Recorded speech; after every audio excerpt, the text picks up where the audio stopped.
오늘은 순종과 고난의 관계. 저는 이 말씀을 그렇게 많이 읽었는데 다시 한번 이 말씀 속에서 너무 마음이 아팠습니다. 여러분, 우리 이 말씀을 다시 한번 우리가 기억하면서 읽을 때 정말 저는 하나님의 음성이 여러분과 함께 하기를 소망합니다. 자, 우리 말씀 읽을 때 그냥 읽는 것이 아니라 한번 히브리서 5장 7절과 8절 읽겠습니다. 시작. 그는 육체에 계실 때 자기를 죽음에서 능히 구하실 이에게 심한 통곡과 눈물로 간구와 소원을 올렸고 그의 경건함으로 말미암아 들으심을 얻었느니라. 그가 아들이시면서도 받으신 고난으로 순종함을 배웠고 온전하게 하였는즉. 우리는 예수 그리스도가 나를 위해서 십자가에 돌아가시고 나를 위해서 그 고난과 어려움이 있었다 하나님이시니까. 그러나 보니까요, 아들이시면서 무엇을 고난으로 순종함을 온전하게 되었다라는 이 말씀을 한번 기억해 보시기 바랍니다. 예수님이니까, 나를 구원하시기 위해서 아버지 하나님께서 이 땅에 보내신 예수님이니까 그럴 수 있고 나는 죄악에서 구원받았다. 그러나 그도 고난을 통해서 순종함을 배웠고 온전히 되셨다라고 하셨습니다. 우리는 너무 쉽게 생각합니다. 아들이잖아. 그것은 그 사람이, 즉 예수가 해야 할 일이잖아 라고 생각하고 너무 쉽게 우리는 스쳐갔습니다. 예수님은 모든 부분에서 우리들의 롤 모델입니다. 맞습니까? 그러므로 우리는 예수님께서 가신 길을 따라가야 합니다. 특별히 본문은 우리에게 예수님께서 가신 두 길을 소개하고 있습니다. 하나는 기도의 길이요, 다른 하나는 순종의 길입니다. 자, 여러분 보겠습니다. 우리는 이 말씀을 통해서 기도가 무엇인가, 그리고 기도의 비결은 무엇인가라는 질문에 대한 답을 오늘 알고 돌아가시길 바랍니다. 자, 히브리서 5장 7절 다 같이 볼게요. 시작. 그는 육체에 계실 때 자기를 죽음으로 능히 구원하실 이에게 심한 통곡과 눈물로 간구와 소원을 올렸고 그의 경건함으로 말미암아 들으심을 얻었느니라. 심한 통곡과, 한번 여러분의 기도 생활을 돌아보시기 바랍니다.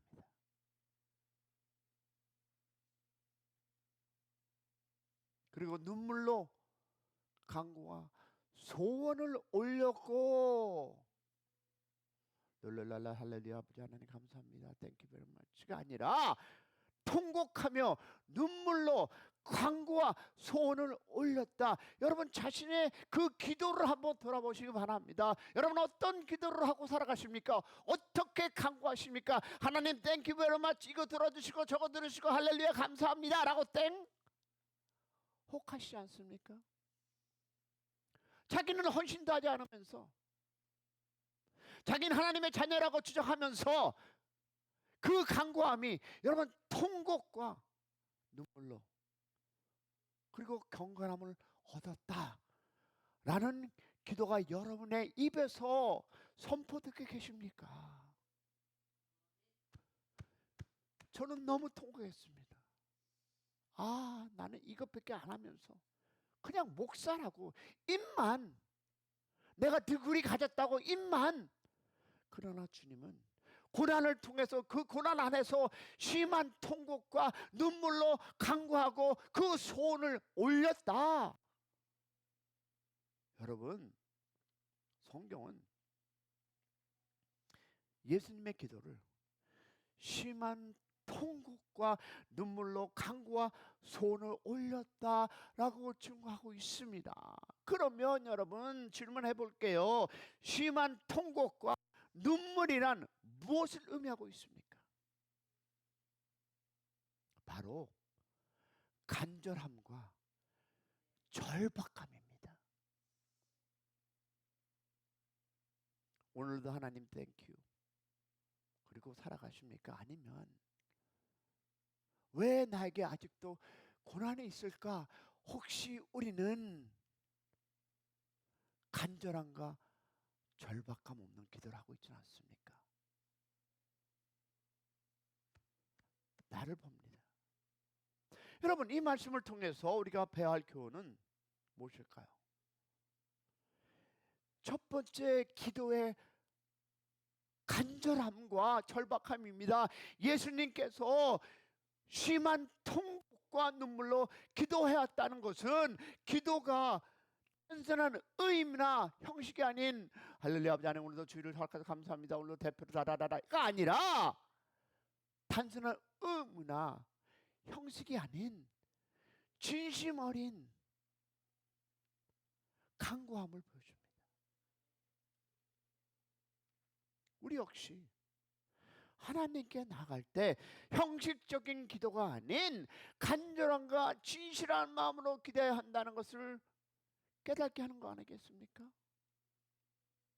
또 뭐가 있을까요? 기도의 대상과 신뢰입니다. 예수님께서는 죽음에서 능히 구원하실 즉 하나님 아버지께 기도하셨습니다. 이는 하나님만이 우리의 문제를 해결할 수 있는 전능자이심을 믿고 신뢰함을 가르쳐 줍니다. 우리가 기도할 때 하나님의 전능하심을 선하심을 믿으며 맡길 때 응답을 경험할 수 있음을 믿는 우리 모두가 되기를 축복합니다. 그리고 무엇일까요? 세 번째, 경건함과 순종의 태도입니다. 예수님이 그 예수님의 기도가 여러분 들려준 이유는 경건함으로 말미암았습니다. 이는 예수님께서 하나님의 뜻을 온전히 순종하였음의 의미입니다. 그러나 여러분은 얼마나 말씀 안에 교회 안에서 순종하고 살아가고 계십니까? 여러분 기도 응답의 비결은요, 다 아시는 얘기 해볼까요? 나의 뜻이 아니라 하나님의 뜻에 순종하며 구하는 것. 할렐루야. 자, 그러면 이걸로 끝나면 안 되겠죠. 우리 한번 예를 들어 볼게요. 성경에서 나오는 우리 그 분들을 통해서 한번 볼 텐데요. 당연히 우리가 예수님의 겟세마네로 들어가야 합니다. 마태복음 26장 39절의 스토리인데요. 무엇이었을까요? 예수께서는 십자가를 앞두고 아버지여 할 만하시거든 이 잔을 내게서 지나치게 하옵소서. 그러나 나의 원대로 하지 마시고 아버지의 원대로 하시옵소서. 기도하셨습니다. 여러분이 방언으로 기도하던 그건 하나님과 그 관계 속에서 여러분이 간구하는, 그러나 여러분의 기도는 하나님 주세요 이렇게 해주시고 이렇게 해서 이쪽으로 와서 오른쪽으로 돌고 돌아서서 주세요. 그러나 주님은 하나님의 뜻대로. 여러분 이것이 간절함과 우리가 하는 싫어하는 단어 순종이 함께 드러난 기도입니다. 아멘. 예수님께서는 자신의 고통을 솔직하게 아뢰면서 아버지의 뜻을 우선으로 하셨습니다. 아멘이십니까? 자, 그러면 그건 예수님이에요. 우리 한나의 기도를 보겠습니다. 사무엘상 1장 10절과 11절을 보면 한나는 아들을 얻기 위해서 마음이 괴로웠고 통곡하며 기도했고 하나님께 서원하며 간절히 간구했습니다. 여러분 서원이 무슨 뜻입니까? 나의 무엇인가 귀중한 것을 내려놓는 것입니다. 그녀의 진심 어린 기도와 하나님께 드리겠다는 그 서원의 순종이 결합되어서 누구와? 사무엘의 응답받는 축복받았습니다. 여러분 무엇을 헌신하십니까? 여러분 무엇을 순종하고 계십니까? 그냥 주일 예배 나오는 것, 그냥 새벽에 나오니까 아이고 우리 안 나오면 또 목사님 뭐라 그럴까봐. 사랑하는 여러분 기억하시기 바랍니다. 우리의 서원의 순종이 함께 갈 때 하나님은 여러분의 가정과 여러분의 자녀에게 그리고 여러분의 삶에 함께해서 고난을 통해서 더 많은 기쁨을 주시리라 믿습니다. 왜? 그것은 하나님의 법칙이기 때문입니다. 나는 가정일이 바빠서, 나는 먹고 살기 위해서, 그것이 하나님께서 여러분에게 준 사명이십니까? 그러면 우리 하나 더 볼게요. 히스기야 왕의 기도를 보겠습니다. 이사야 38장 2절 5절 내용인데요. 자, 히스기야는 죽을 병에 걸렸을 때 벽을 향해 얼굴을 돌리며 통곡하며 하나님께 기도하셨습니다. 그의 간절함과 겸손으로 감히 쳐다볼 수 없기 때문에 벽을 보고 15년, 그래서 하나님께서 그의 간절함을 보시고 15년을 연장해 주셨습니다. 이는 무엇일까요? 절박한 상황에서 진심 어린 기도가 하나님의 응답을 불러오셨음을 보여줍니다. 할렐루야. 사랑하는 여러분, 저도 회개하며 여러분 하는 것입니다. 우리도 기도할 때 형식적인 것이 아닌 마음 깊은 곳에서 우러나는 간절함과 진실함으로 기도하시기를 소망합니다. 기도의 응답을 기대하며 하나님의 뜻과 계획에 순종하는 마음을 가지시기를 소망합니다. 어떤 문제나 상황에서도 하나님께 나아가 구할 때만 해결의 길이 열림을 믿고 나아가시를 축원합니다. 이와 같이 여러분 같은 교훈과 예를 예상하며 기도 생활을 더욱 깊게 진실하게 만들어 가시기를 소망합니다. 여러분의 부르짖음이 정말 간절함과 여러분의 부르짖음이 정말 믿음 안에서 어려움이 있다 할지라도 하나님께 나아갈 때 하나님은 여러분의 기도를 응답하시고 우리 고난이 더욱 작아지는 역사가, 더욱 기쁨으로 돌아가는 역사가 일어나기를 소망합니다. 우리의 마음의 중심에 이러한 간절함과 절박함이 있다면 우리의 탄식이나 숨소리조차도 기도가 될 수 있음을 믿습니다. 반면에 이 요소가 없다면 아무리 그럴듯한 기도도 사치일 뿐 하나님이 보시기에는 기도가 아닐 수도 있습니다. 강대상에 올라와 7분 대표 기도를 하던 1분의 짧은 기도를 하던 하나님께 정말 여러분이 정말 순종하는 마음으로 여러분이 기도한다면 하나님이 응답하는 그런 역사가 있으리라 믿습니다. 또한 오늘 통해서 우리는 기도의 응답을 그 비밀이 있는데요, 성경은 그의 경건함으로 말미암아 들으심을 얻었다라고 말하고 있습니다. 삶의 기도의 응답이 비밀이라는 것입니다. 무엇이? 삶이. 여러분 예배당에 와서 기도하는 것이 응답이 아니라 여러분의 삶이 기도의 응답을 비밀이라는 것입니다. 과연 우리 가운데 그리스도인들 가운데 자신의 삶이 기도의 응답이 비밀이라고 생각하는 사람이 얼마나 될까요? 만일 삶이 기도의 응답의 비밀이자 무엇이다?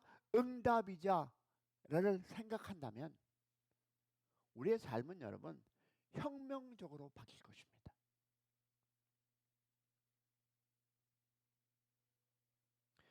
삶의 기도, 응답의 비밀이자 그것이 응답이란 걸 안다면 우리의 삶은 바뀔 수밖에 없습니다.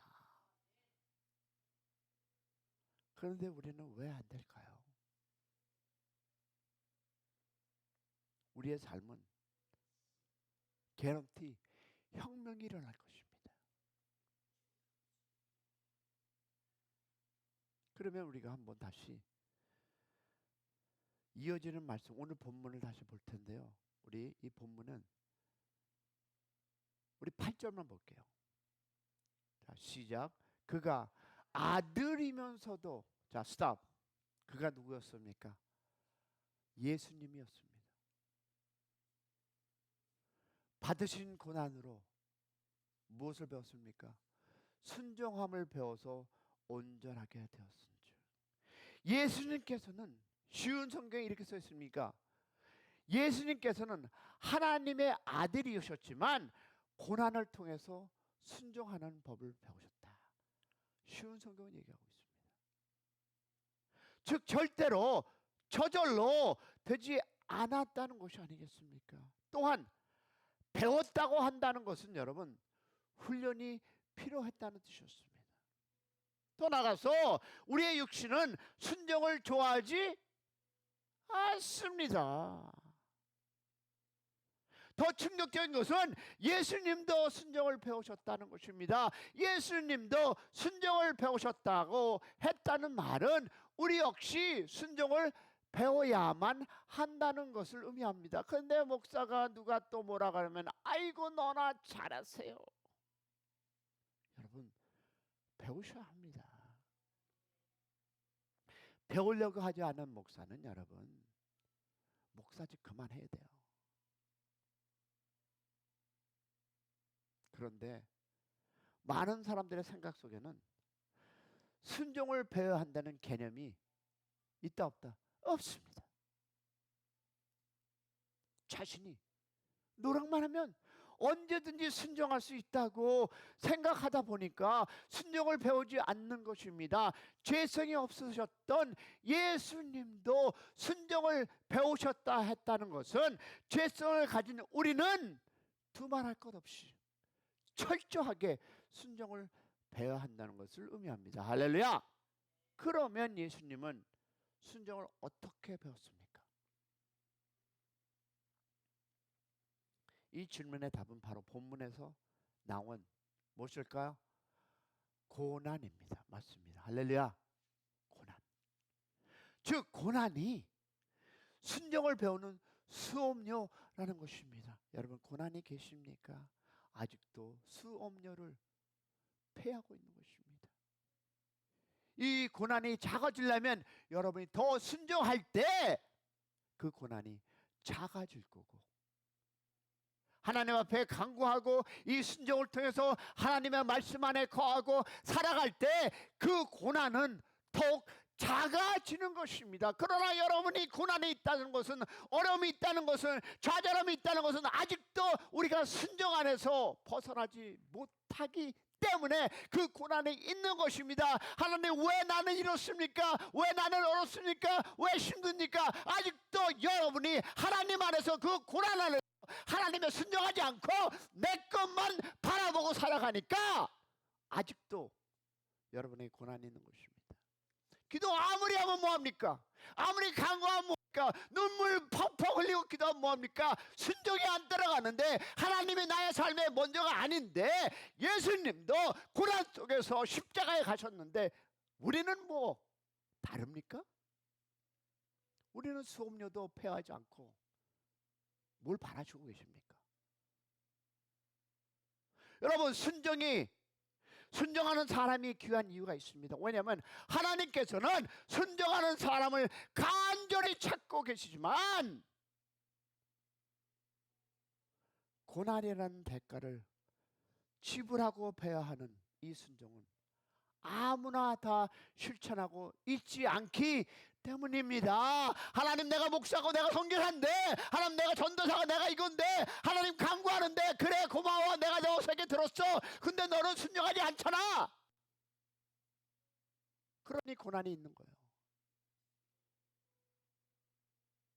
저도 마찬가지고, 여러분 앞에서 이렇게 목소리 높여서 전하는 나도 똑같습니다. 그래서 아직 교회가 이런 것이고, 아직도 나의 삶에 어려움이 있는 것이고, 성도들이 이렇게 삐지고 저렇게 삐지고 이런 모든 것이 아직도 나에게 이 순종이 없어서,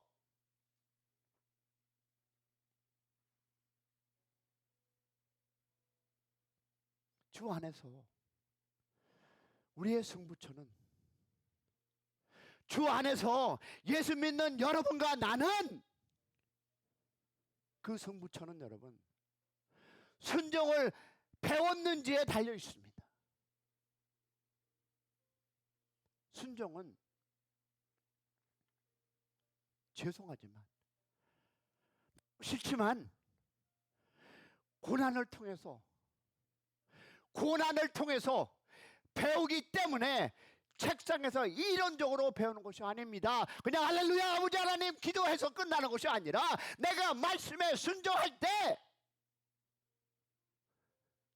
다시 한번 삶의 현장에서 배우는 것입니다. 할렐루야. 그 비밀을 알았던 시편 기자는 어떻게 고백합니까? 히브리서 볼 텐데요. 시편 시작. 고난을 당한 것이 내의 유익이라고 말하고, 고난을 당하기 전에는 내가 그릇 행하였더니 이제는 주의 말씀을 지키나이다.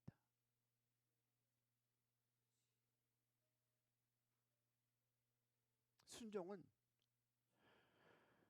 고난을 통해서 배우는 것입니다. 우리 자신이 겪고 있는 이 교회가 겪고 있는 것은 여러분, 그 사람의 문제가 아니라 그 고난이 우리가 아직 성숙되지 못해서,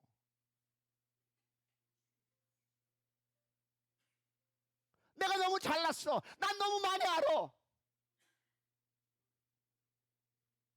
고난이 올 때 우리가 이 사실을 기억한다면 고난에 대한 우리의 태도가 정말 전혀 달라질 것입니다. 그래서 성경은 여러 가지 고난을 당하면 기뻐하고 즐거워하라라고 했던 것입니다. 이 말씀에 대한 원어적 의미는 여러분, 고난을 당하면 춤추라는 것이었습니다. 고난 있으십니까? 여러분의 간구함이 아직도 하나님 안에 순종하지 않기 때문에 있는 건 아닐까요? 어려움이 있습니까? 아직도 나는 내가 너무 많습니다. 여러분이 정말 피땀 흘리는 기도를 하고 계십니까? 할렐루야 땡큐 하나님 아버지, 내가 울면서 기도하지만 여러분이 그 띠에 따라오는 순종이 없으면 그 기도는 응답되지 않습니다. 왜? 예수님도 고난을 통해서 너를 더, 나를 더, 여러분을 더 하나님 안에 자녀로 삼기 위해서 하나님은 그 고난을 허락하셨는데, 내가 하나님 앞에 순종하면, 그 순종이 빠르면 빠를수록, 하나님 앞에 내가 드려지면 더 빠르면 빠를수록 여러분 그 고난은 더욱 작아지는 것입니다. 내가 선교사인데, 내가 목사인데, 내가 전도사인데, He doesn't care. 하나님은 거기에 관심이 없습니다. 예수님도 고난으로 배우셨는데 우리가 뭐 어떻게 특이한 방법론이 있습니까? 여러분 말씀 안에서 순종하시고 하나님을 먼저 두시기 원합니다. 아무리 바쁘셔도 하나님을 먼저 주시고, 내 인생에 내가 먹을거리가 없다 할지라도 하나님을 먼저 두셨을 때 하나님의 은혜가 여러분의 가정과 여러분의 삶에 윤택함을 주시리라 믿습니다. 그런 삶을 사시는 여러분 되시길 소망합니다. 한 사람이 나오면 어떻습니까? 한 사람을 통해서 그 순종의 열매가 맺으리라 믿습니다. 여러분의 그 열매는 하나님께 드린 열매로서 이 땅에 이루어지고 그런 가정이 되리라 믿습니다. 여러분 자식놈들에게 돈 몇 푼 주면 뭐합니까? 자식놈들에게 하나님 말씀에 거하지 않는다면 그 가정에 여러분의 그 부인이든 여러분의 남편이든 여러분의 자식이든 하나님 안에 순종하지 않는 그들의 삶을 볼 때 여러분 간절함으로 기도하시기 원합니다. 그냥 1불 주지 말고 100불 주지 말고 하나님 안에 여러분이 솔선수범해서 그 향기를 내릴 때 하나님은 그 음성을 듣고 열매를 맺으라 믿습니다. 여러분 기도할 때 한번 자신을 돌아보시기 바랍니다. 지금 있는 고난을 생각하지 마시고 왜 내가 이런 고난을 받는가, 혹시 내가 순종하지 않고 살아가는가 한번 고백하시기 바랍니다. 왜 예수도 순종을 고난 속에서 배웠다면, 온전함을 배웠다면, 온전하게 되었다면 우리도 다를 것이 하나도 없습니다. 오늘 강했습니다. 저도 압니다. 그러나 이 설교는 저한테 어저께 늦게 끝나고 집에 가서 또 준비하면서 또 전도사님께 이 PPT를 보내주시고 정말 내가 이렇게 삶을 살지 않으면서 뭐 너는 무슨 의도로 말씀을 전하느냐라는 그 창피함에 여러분과 정말 화풀이했습니다. 우리 한번 이렇게 살아봅시다. 그래도 내일의 여러분의 희망이 있기를 소망하는 마음으로 여러분과 나눠왔습니다. 우리 주여 한번 갑니다. 주여!